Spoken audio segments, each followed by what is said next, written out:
Di belantara, di sini tak ada siapapun yang bisa dimintai tolong. Jarak antara pemukiman warga lokal dan pondok kami hampir 10 kilometer. Hah? Bagaimana ini? Kita tak mungkin bawa turun gunung untuk menguburkannya di pemukiman. Entahlah, aku juga bingung. Tapi kita harus juga menguburkannya dengan layak. Baiklah kalau begitu, mungkin itu adalah solusi yang terbaik. Kita hanya bisa menguburkan mayat Rojik di dekat pondok. Sungguh, belantara ini seperti memiliki kutukan. Begitu mengerikan.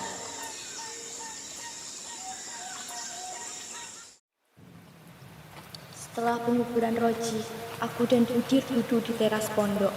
Sore ini mulai gerimis dan terlihat Budir menyalakan rokok dengan raut wajah gelisah. Aku sudah tak tahan lagi dari tempat busuk ini. Bagaimana dengan kontrak kerja kita yang tinggal 1 tahun lagi? Kan tanggung, Bud. Saya tak bisa kena itu. Kalau kita tetap bertahan, tak akan mati konyol di sini. Kakak lihat lagi, setelah seharian teriak, di tempat bina ia kejang-kejang, dan sore ini kita sudah menyaksikannya. Besok pagi-pagi aku akan pulang. Terserah kau akan tetap tinggal atau tetap pulang bersamaku. Kalau aku lebih memilih hidup daripada kontrak itu.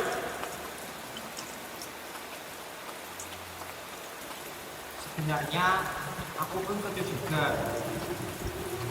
Tetapi jika mengikuti Budir pulang, pekerjaan kamu selama 3 tahun menjadi sia-sia belaka. Padahal kontrak kerjanya tinggal 1 tahun lagi.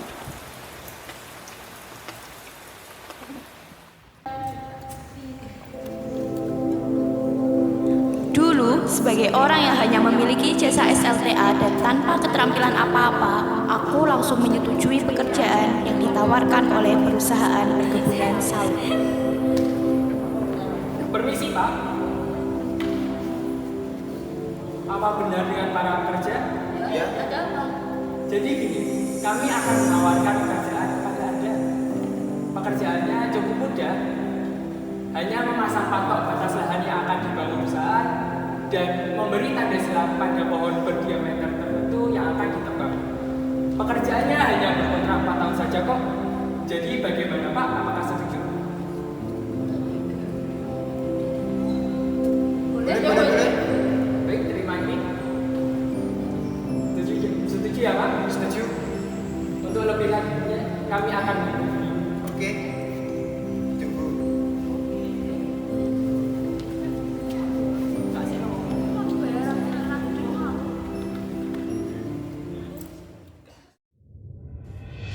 Setelah menyetujui kontrak, aku bersama 4 orang temanku, Mamat, Karis, Rojik, dan Budir diterbangkan ke Kalimantan. Kami langsung diantar ke pedalaman Meratus. Namun, baru 1 tahun berada di Meratus, Mamat, salah satu anggota tim kami, mendadak sakit. Mamat, kamu kenapa? Kok kamu tampak pucat? Oh, tidak apa-apa. Ini hanya sakit biasa. Aku hanya meriang. Bentar aku mendatangkan saja.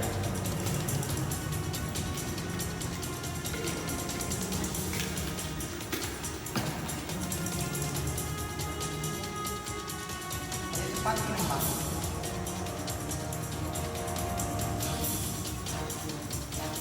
Segeralah istirahat.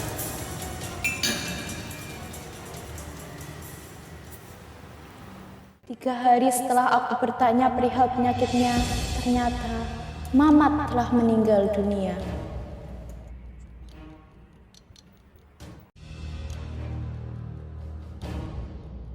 Satu tahun berlalu, pada tahun kedua, Karis mengalami hal serupa seperti Mamat. Saat bertemu dengannya, aku mengulang pertanyaan yang sama seperti yang kutanyakan pada Mamat dulu.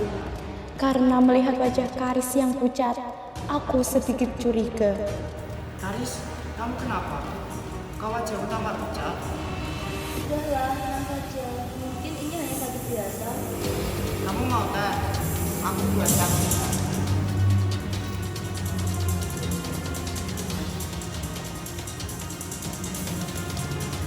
Istirahatlah, aku juga beristirahat.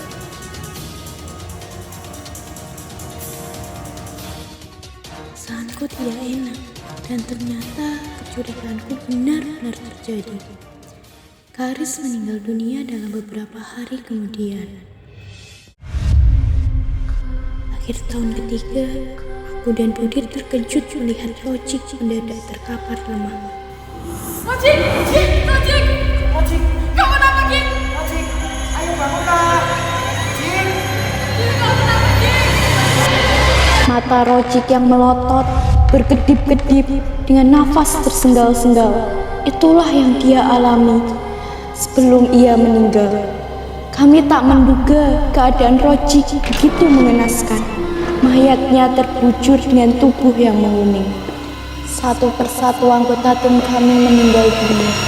Dalam 1 tahun ada saja yang mati.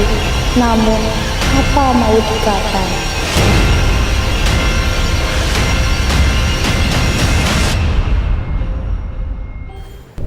Dir, Dir, Dir, gimana kamu Dir? Gimana Dir ini? Dari tadi gak ada jawaban. Hah? Tas dan pakaiannya? Tidak ada. Dir memang tak membawa waktunya. Pagi-pagi ia telah pergi meninggalkanku dan meninggalkan pondok. Tak ada pilihan lagi. Aku harus meninggalkan pondok ini karena tak mungkin kalau aku tinggal di belantara ini sendirian. Aku akan mati. Aku harus cepat-cepat mengemas barangku dan menyusul Budir. Mungkin ia sedang istirahat dan menunggu orang-orang untuk mengantarkannya ke kota kabupaten.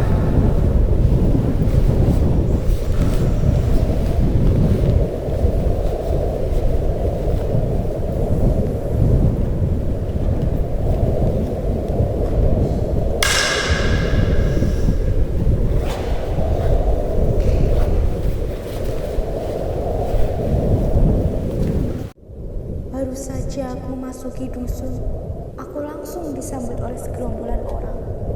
Mereka terlihat setengah berlari mendekatiku. Permisi. Lelaki yang penampilan mirip Anda itu teman Anda. Apakah dia memakai tas seperti ini? Ternyata Budir sudah sampai di dusun ini. Di mana dia sekarang? Dia langsung masuk keluar. Dia meninggal dunia. Mari ikuti kami.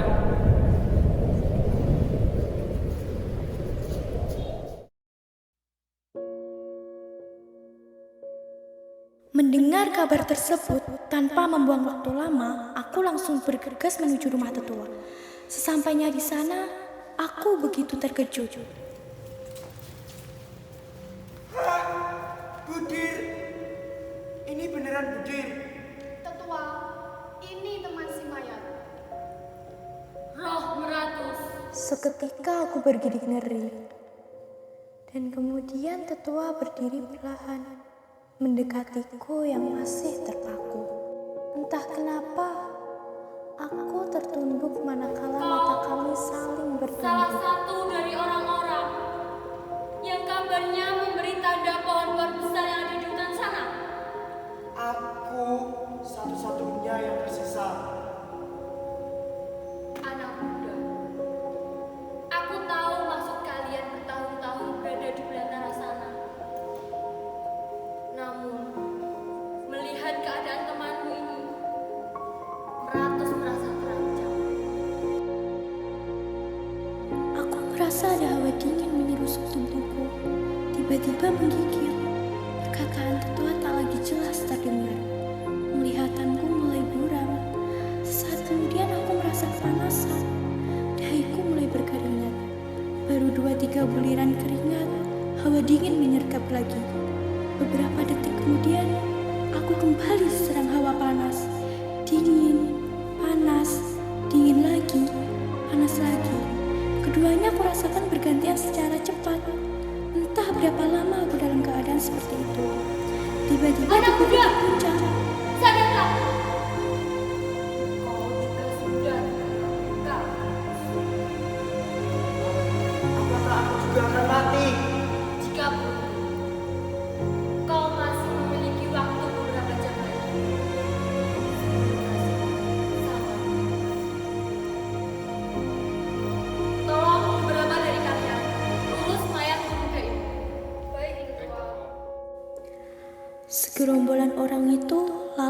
menguburkan Budir dengan layak.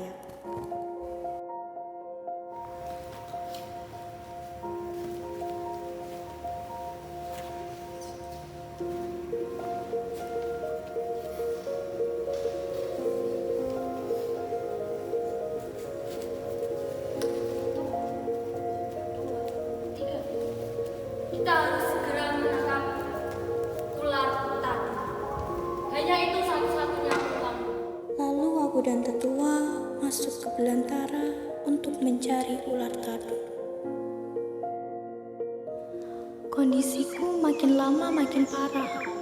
Aku tak tahu berapa lama aku mencari dan bagaimana tetua bisa menangkap ular tadung sebesar pergelangan tangan itu hidup-hidup. Kau tidak lagi. Sementara aku akan menangkap ular. Di bawah sebatang pohon meranti yang tak bisa dipeluk oleh satu orang dewasa, aku terbaring tak berdaya. Suara air di pancur saya terdengar. Samar melihat tetua mencengkram leher ular dengan tangan kanannya. Dia kemudian mendekatiku dan meletakkan butah tak jauh dari tempatku berbaring. Masih memegang ular, tangan kirinya mengambil pancu dari dalam butah.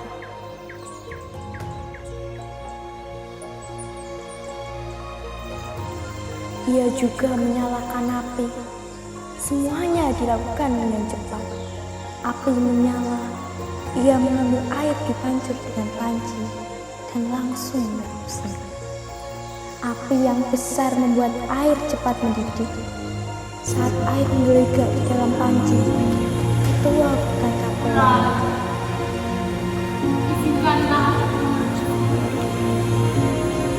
Kuharap kau ini karena akan diberikan.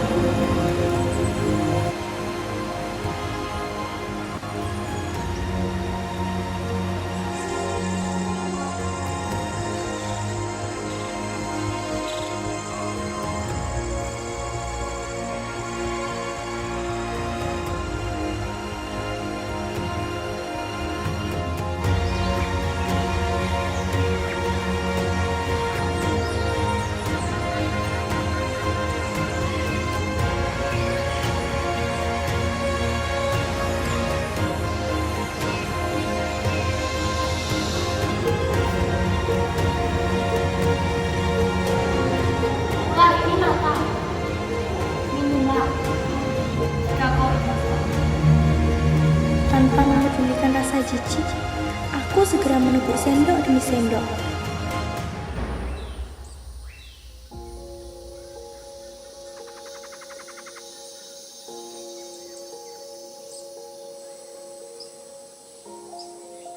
Pada sendok keempat, ada hawa hangat menjalar dalam tubuhku. Keringat mulai mengucur, aku merasa ringan. Sendok di tangan tetua langsung kuambil. Segera aku menyeduh dan meminum sendiri. Kali ini tak kuhitung lagi berapa sendok yang kutekuk.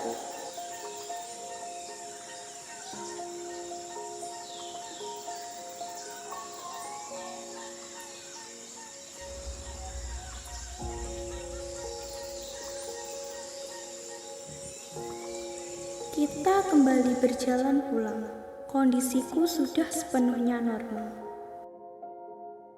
Ayo segera kita kembali pulang. Aku akan berjalan di depanmu.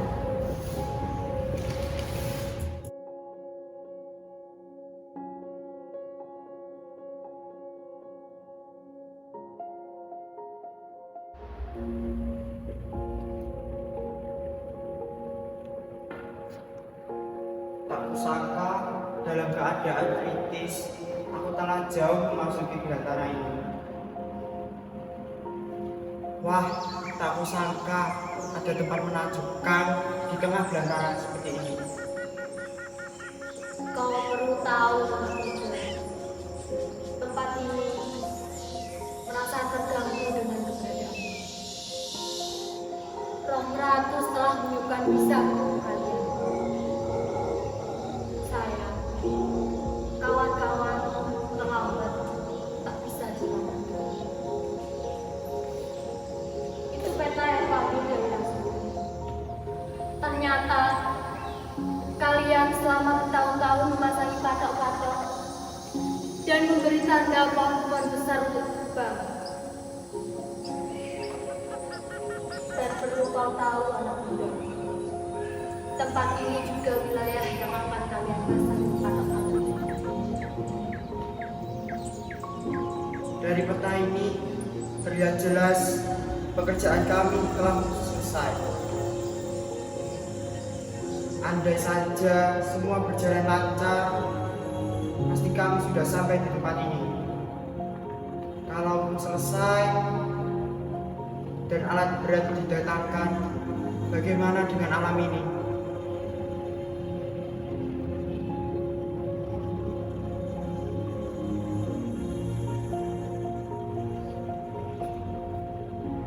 Tetua, izinkan aku tinggal bersama kaummu dan menjaga belantara ini. Baiklah anak muda. Beruntungnya aku telah selamat dari murka Meratus. Tetua mengizinkanku untuk tinggal bersama kaumnya dan ikut menjaga belantara serta alam ini.